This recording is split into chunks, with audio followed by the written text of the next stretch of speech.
Without the sun, life on Earth would never have been able to flourish and the solar system as we know it would not exist. But the sun can also be deadly. The radiation it emits is a leading cause of cancer. It's slowly cooking our planet into a warmer and warmer place, and in a few billion years' time, it'll expand, scorch, and consume many of the worlds which orbit it. But just how dangerous would it be if the day-night cycle didn't exist, if we were never able to take a break from our nearest star? This is Unveiled, and today we're answering the extraordinary question, what if the sun never went down?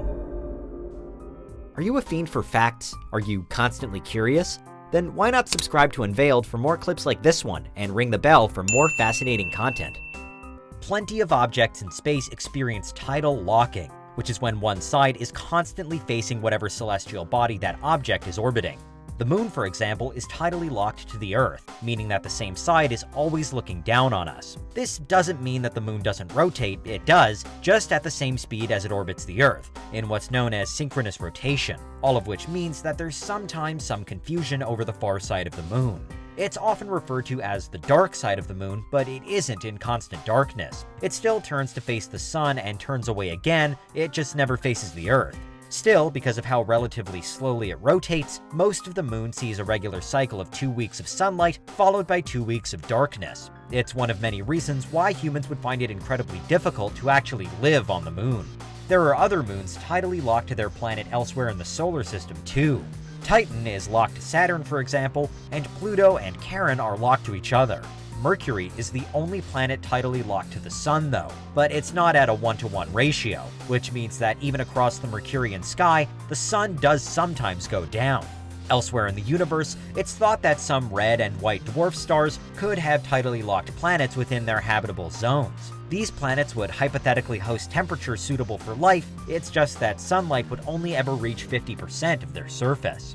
Back on Earth, choosing a life where the sun never goes down will probably never be an option for us. Though half of our planet is in light at any given time, we can't follow the sun across the sky. This is because daylight only lasts for 12 hours on average here, but the fastest non-stop flight around the world, accomplished by the legendary pilot Steve Fossett in 2005, was completed in 67 hours. That's almost 3 full days, meaning multiple periods of light and dark. The closest we can get on Earth to constant daylight, without changing something fundamental about the way the planet works, is at either the North or South Pole. Because of their extreme position, the poles experience months-long periods of uninterrupted sunshine, but even at both ends of the Earth, night does eventually come. So scientifically speaking, the sun never going down just isn't possible here. But what if it was? What if, say, the Earth's orbit were to change, we became tidally locked to the sun, and for whatever reason, those on the sunny side of the planet couldn't escape it? Right away, the biggest threat would be the radiation. Solar radiation is already incredibly dangerous and is the leading cause of all skin cancers, affecting hundreds of thousands of people every year. With no night to provide respite from the sun then, the cancer rates would certainly surge. Endless light would wreak havoc on our bodies in other ways too, not least our sleep patterns. Countless studies have been carried out on long-haul pilots and astronauts to determine how their jobs affect their circadian rhythms, but now everyone would be forced through an even more extreme change. In fact, the perpetual daylight would probably become unbearable after just a few days.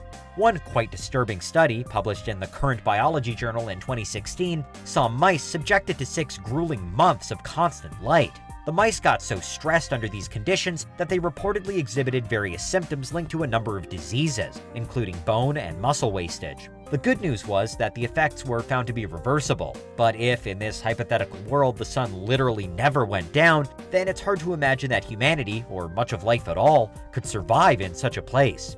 Physical sickness and mental strain could well take hold before even the increase in cancers became apparent. It's one of the reasons why astronauts on the ISS keep a simulated day-night cycle, because NASA knows how crucial our body clocks are to how well we can function.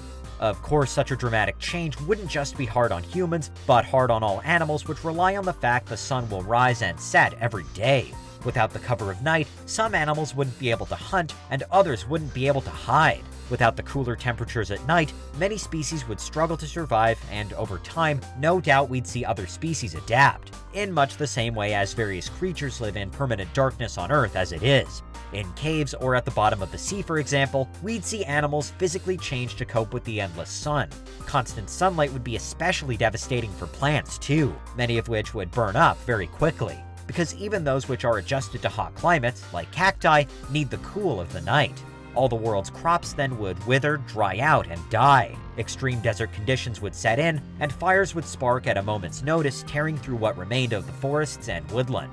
The situation does change somewhat if there's free movement between the light and dark sides of an Earth that's tidally locked to the sun, however. In this case, it would still be bad news for plant life, which, while being scorched and dried out on one side of the world, would wilt and die out on the other through lack of sun. For animals and humans, though, there'd be the possibility of regular migrations from the light into the dark and vice versa. In this hypothetical scenario, it'd be best to form settlements all along the border between the light and darkness. That way you could move in and out of the sunlight to effectively create your own days. Failing that, the best course of action would be to head underground, or else to create sweeping shelters big and thick enough to cast large areas of permanent shade and to totally shield from radiation. Inside caves and tunnels, we could simulate a day-night cycle with artificial lights turned on and off at set times. Perhaps we could even grow plants and rear livestock underground with the correct equipment. In this case, vitamin supplements, to replace the nutrients we now wouldn't be getting from the sun, would be vital, and UV lights could mimic sunlight through the darkness. It feels counterintuitive, but the best way to deal with permanent sun could well be to permanently avoid it.